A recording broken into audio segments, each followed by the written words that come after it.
Welcome back, everyone, to another episode of Ready, Aim, Retire. I'm Rob Kirvan, your host as usual, the show where we hit a wide range of topics, Tony, anywhere from preserving family harmony to your legacy to investment management. And as always, I am here with Tony Shore from the great state of Minnesota. Tony, how we doing today?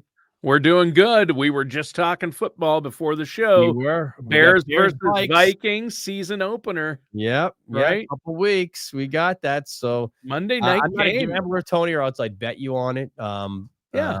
I think a good friendly wager. You believe in the Bears, right? I believe in the Bears, Then what do you think?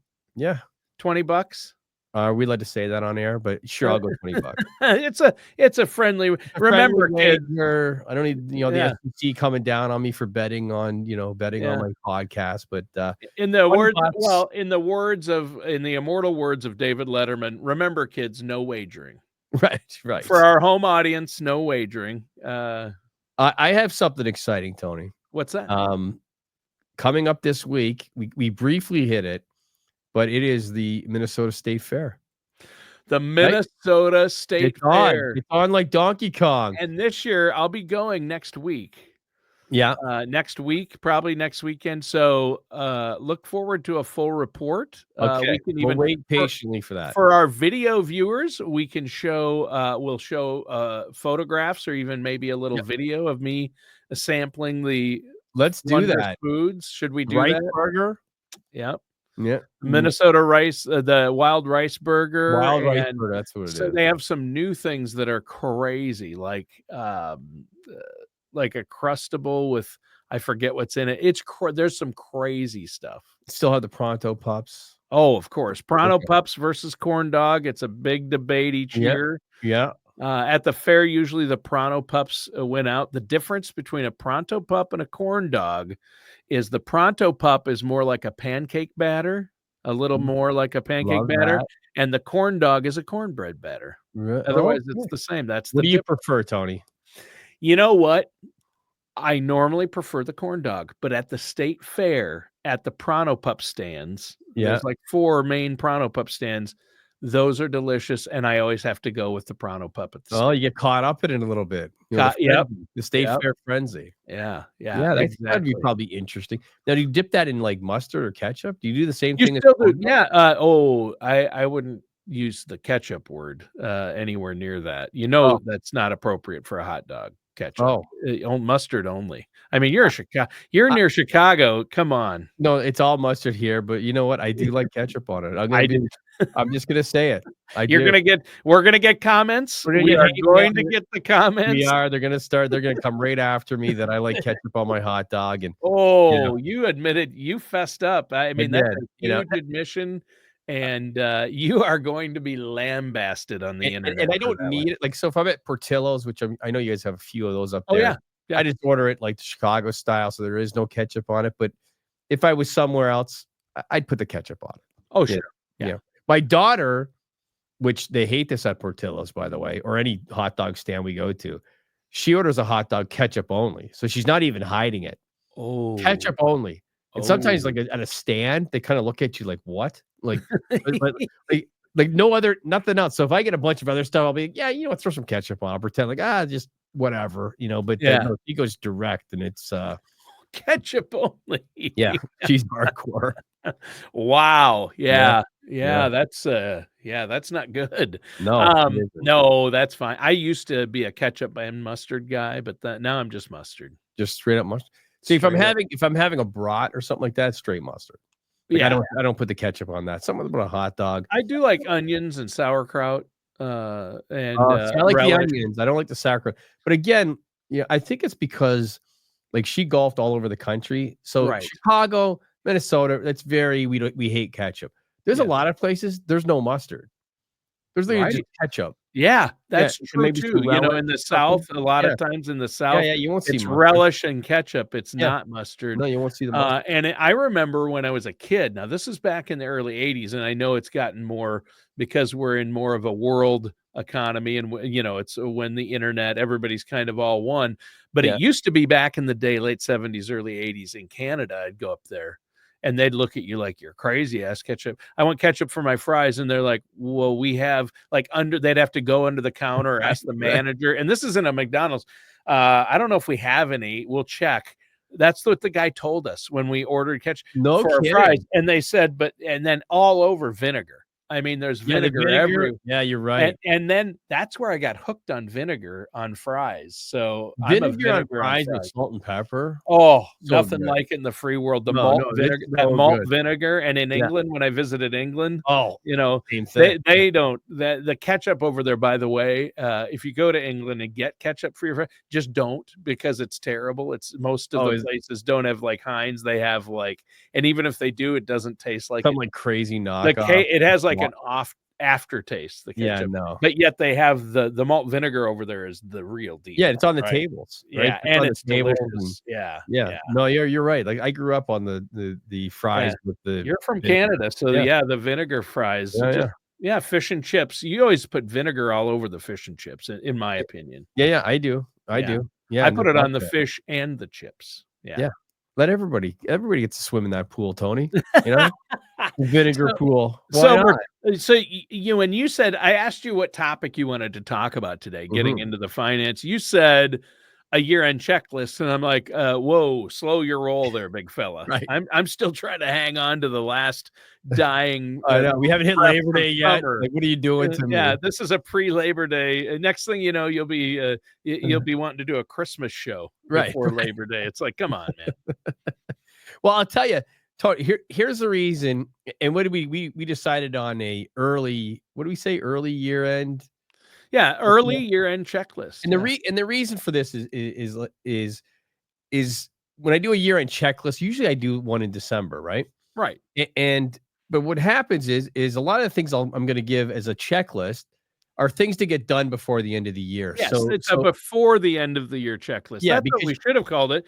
Before the end of the year checklist. Maybe we'll make the adjustment. I don't know. But the because a lot of things I'll talk about, they don't happen in a week. Most of it could take a month. It could take 6 weeks.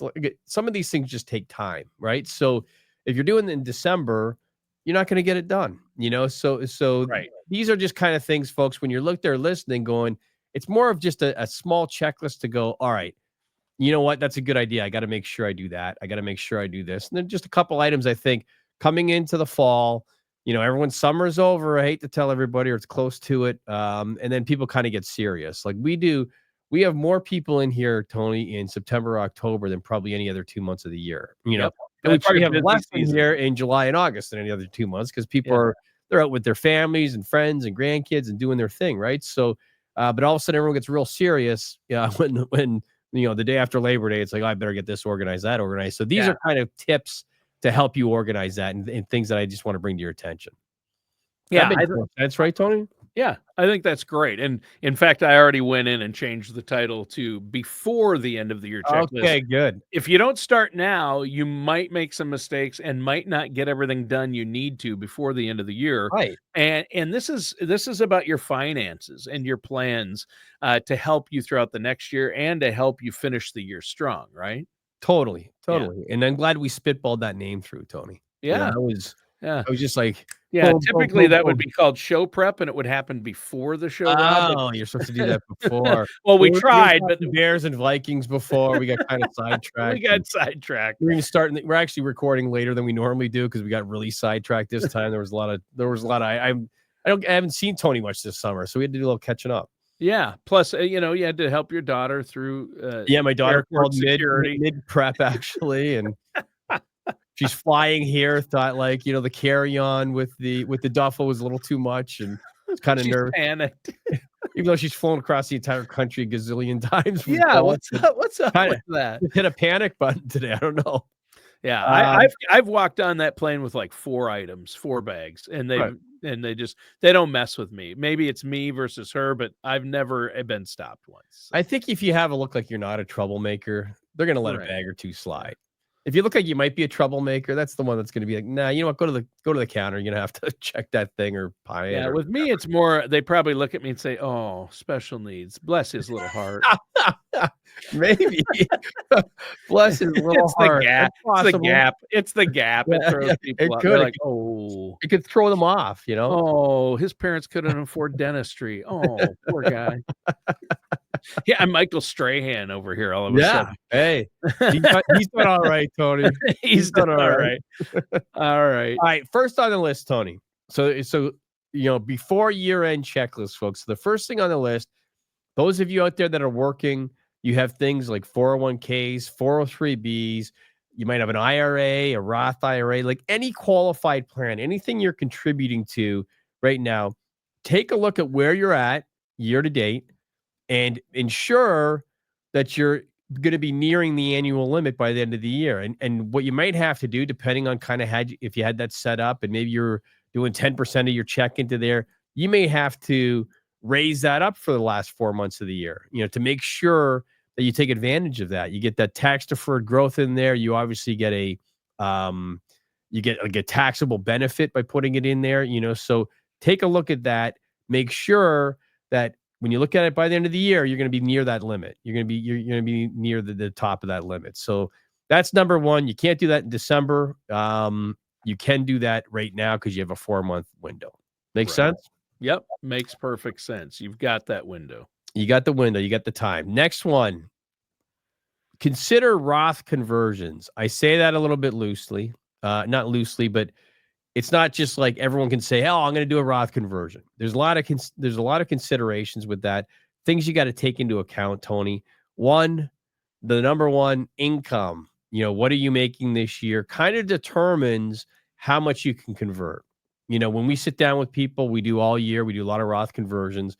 We have to look at the income because we don't want to jump 1, 2, 3 tax brackets in the essence of getting it across. You need better, you're better off to have a plan that goes over 3 years, 5 years. We have something like over 10, 15 years. Sure. To keep the brackets in place, right?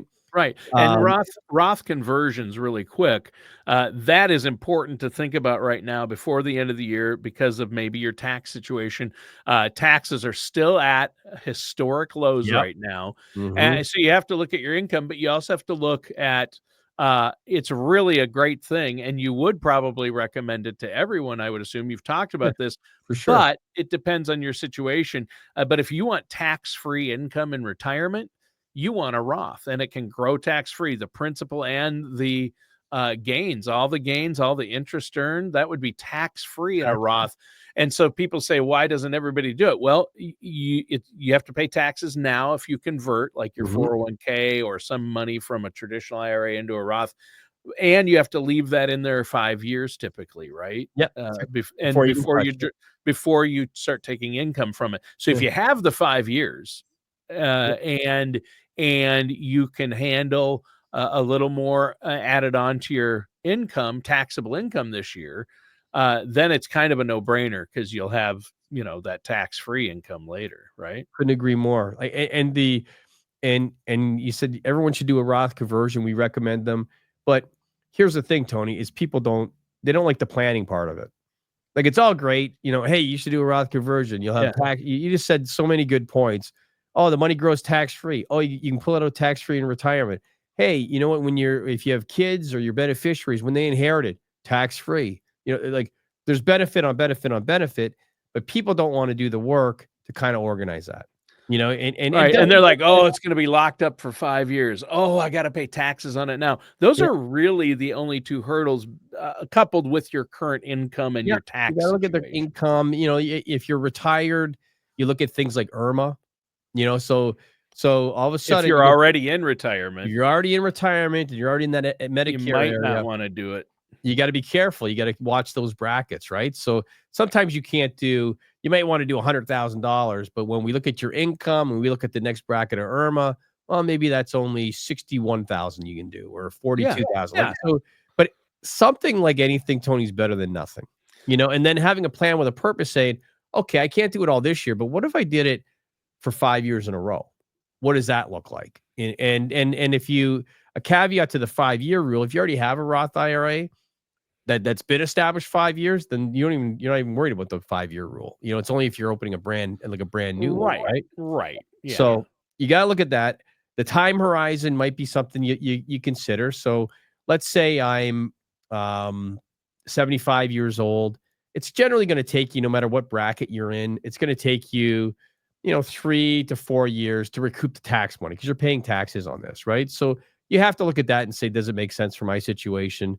Am I taking required distributions? If I'm at that age where I'm taking required distributions, you have to take the required distribution first and then the Roth conversion. You can't convert what you took for a required distribution and put that in a Roth.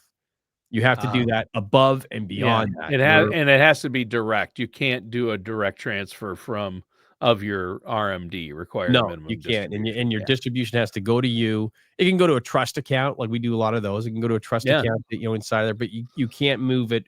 Your RMD cannot be a Roth conversion.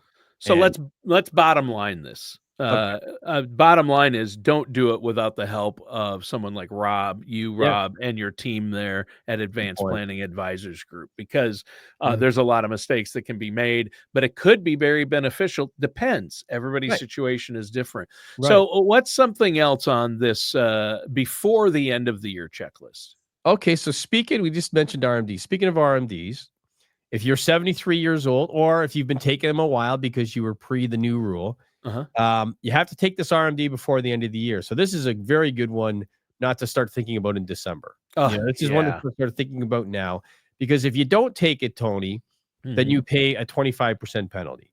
So what that means is if my required distribution was supposed to be, say, $20,000, my penalty would be $5,000. So it's real money. Wow. And people try to do these, especially if you're out there on your own and you're not working with somebody. You think of this, you're like, oh yeah, I'm going to do it in December. I'm going to try to do it then. The things, we're with, Charles Schwab. It gets so backed up in December, Tony, because everyone's trying to do these required distributions. And I'm here to tell you, because it's happened here before, where someone's trying to jam one through at the end, and it does not get done in this tax year because of their backlog. So you get into that mid-December, they have people off for holidays, they have endless amounts of required distributions. They manage $7-8 trillion.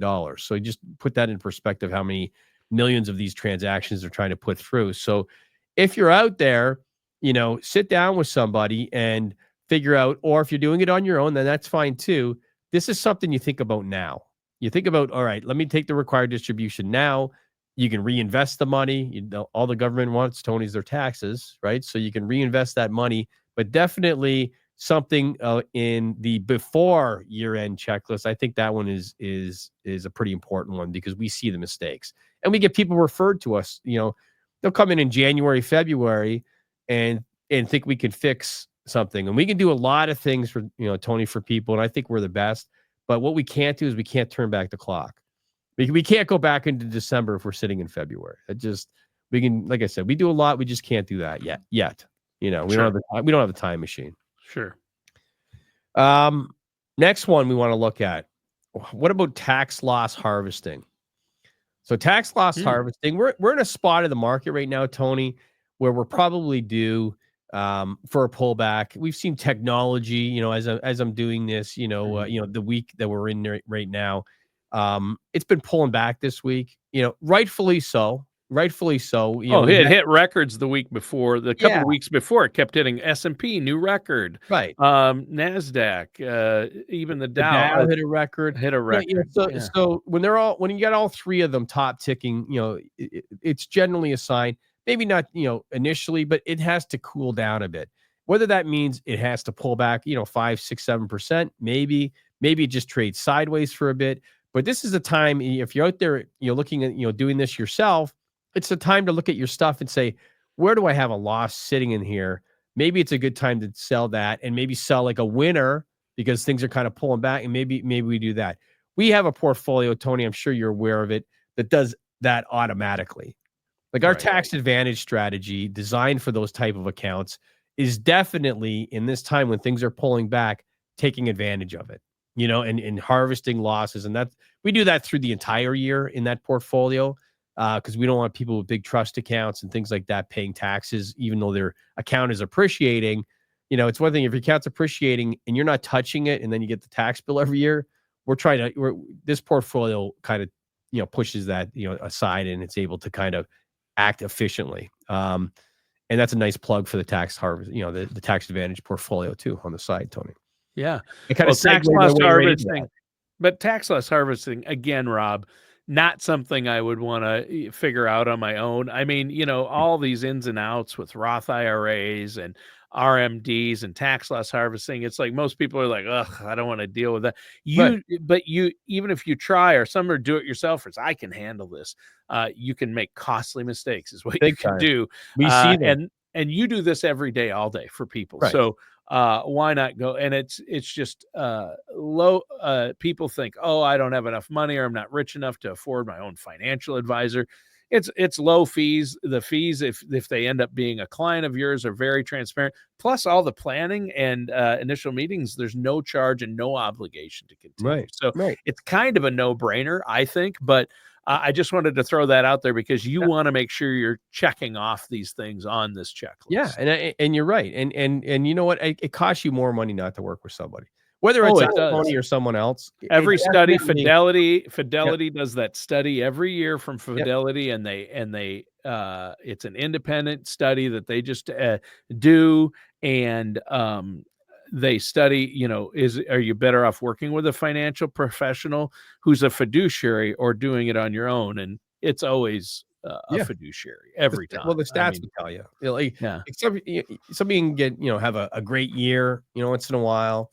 But sure, somebody can get lucky or have a great year of trying to play the stock market. Right. But if you look at the stats, the people who invest on their own, 90% of the time or more, sometimes, I think last year it was 93% of them, sometimes it's been 95, end up buying high and selling low. Yep, for sure. And that's and then you got emotions. We don't have emotions. We have our managers are some of the best in the entire country, and they've been awarded that actually. Keith Dangle's got that Lipper Award twice, #1 in the entire country out of thousands and thousands, and he won it twice. So he's a smart guy, and you have him. You can call him, and he's one of the smartest. He's the senior portfolio manager over at Gradient. But when you just throw out a statement like "we don't have emotions," I've seen you weep openly after a Bears loss. I mean, just the tears streaming. It usually hits me the first or second week of October, Tony, when I realize we don't have a chance. The first 4 weeks, I'm there on Sunday. I try to get people around. If I have no one around, I go to someone's house. Like, I am draped. I'm draped in the blue and orange. Yeah. Once that disappointment hits, I kind of go the other way. But I think this year we look good. So we'll have a better discussion after the Bears Vikes. Yeah. Another one, Tony, I want to just throw out there too is review your estate documents. Again, look at your wills, look at your trusts. Do you have a will? Do you have a trust? Do you need either of them? Look at those items, because again, that's something that if it comes up at Thanksgiving when you're around family and things like that, you're like, yeah, I got to get on that. That's not going to be done by year end. That takes time. It takes time. We help people through that process as well, like, Tony. So we're able to do that stuff in house. Look at the wills, look at the trust, produce those documents. That's a big one. That's a real big one, because when I'm looking at, okay, what do I want to get done before year end? Everyone has personal goals, financial goals. That goal should be #1 on everyone's list. We're talking about Roth conversion. We're talking about things to kind of fine tune what you're doing. If you don't have your stuff in order, the fine tuning doesn't matter. So make sure you have your trust, your power of attorney, your healthcare power of attorney, your financial power of attorney, your will, if that's more appropriate. Those are things for sure that I would say is before year-end planning. Get on those, folks, because those are very, very important. They are. And last but not least, Tony, review your Medicare. So we have open enrollment coming up. It starts October 15th. It ends December 7th. So in that time period, what you want to do is you want to review what your current plan is. Does that fit? What should I be looking at? The drug plans also come up, and they change every single year. Make sure you're keeping an eye on those, because we've actually seen drug plans, Tony, when people don't review them and they just let it go. Just like, people generally procrastinate, right? So they're just like, okay, no big deal. And they've gone from like $22 or $25 to $45, and once you're in, you're in, so you want to look at that. You want to look at, hey, what are we utilizing in my current Medicare, whether you're buying the supplements, whether you're the Advantage package. We have people that can help you with that. We have a great company we refer to people to, but that's definitely something that you want to keep on your radar, because before you know it, it's going to be October 15th. It goes like this, right? So that's something, again, put it on your radar. So like, I guess in summation, Tony, look at your contributions to your qualified plans. Make sure you're getting as much as you can afford into those. You get a tax break, and then it's going to benefit you down the road. Tony and I talked at length with Roth conversions. Find somebody that you work with to look at that better. RMDs by the end of the year, tax loss harvesting, reviewing your Medicare, and review those estate planning documents. The enhanced planning is big. And just make sure your wills and trusts are in order, because when they're not, we see it here, and it's a disaster. It's an absolute disaster, because whoever's left behind has a lot more work to do if these things aren't organized. And that's where the family fighting happens, Tony. That's where the brothers and sisters don't talk. I had one in yesterday, not talking to the brother anymore. And I'm just like, what is going on? And the disorganization is what caused that. Get that stuff organized. And lack of communication and disorganization. Yep. 100%. Yeah. 100%. I've seen it happen with my dad's family when grandpa passed. It's so sad because they were tight knit. So yeah, it makes a big difference. That's why that has to be a priority. Yeah. And it doesn't matter how little money you have or how much, you have got to have a solid estate plan in place. Yep. And that's what I love. You work alongside estate planning attorneys with your clients and make sure it's part of their plan, and that Medicare specialist you work alongside and have your clients talk to make sure that during open enrollment, they're making the changes they need. And so many people just think, oh, my Medicare, what I've got right now is working, so I'm not going to mess with it. Sometimes that's okay, but typically you want to at least look at it. Even if you think it's okay, because what's going to happen at the first of the year, next year, it's going to change. And then you're going to say, wait, well, you had a chance. You've got to look at what changes are coming and work with a Medicare specialist to say, okay, this is going to go up. This is changing. What do you want to do about it? There's an Advantage plan that there's no cost or a lower cost over here. Does it cover the doctors you need, the clinics and the hospitals you need? You got the drug costs and copays. You've got to look at everything. So you do. That's on the year-end checklist. And so this is the before the end of the year checklist. I like that, Rob. The before the end of the year checklist, right? And if you need help with any of it, give us a call, 630-780-1099. You can come on in. You can sit down for half hour, 45 minutes with myself directly or someone part of our team, and they can answer these questions. Come in with some questions, call us direct. You can also go to our website at apadvisorsgroup.com. Lots of great information there too, Tony. Definitely, check one of those. And again, this is before the year end, so get your financial house in order. Stop the procrastination. These are important items. Yeah, they sure are. Well, hey, Rob, great show today. Yep. Listeners and viewers, thanks for tuning in. That does it for today's episode of Ready, Aim, Retire with our host, Rob Kirvan.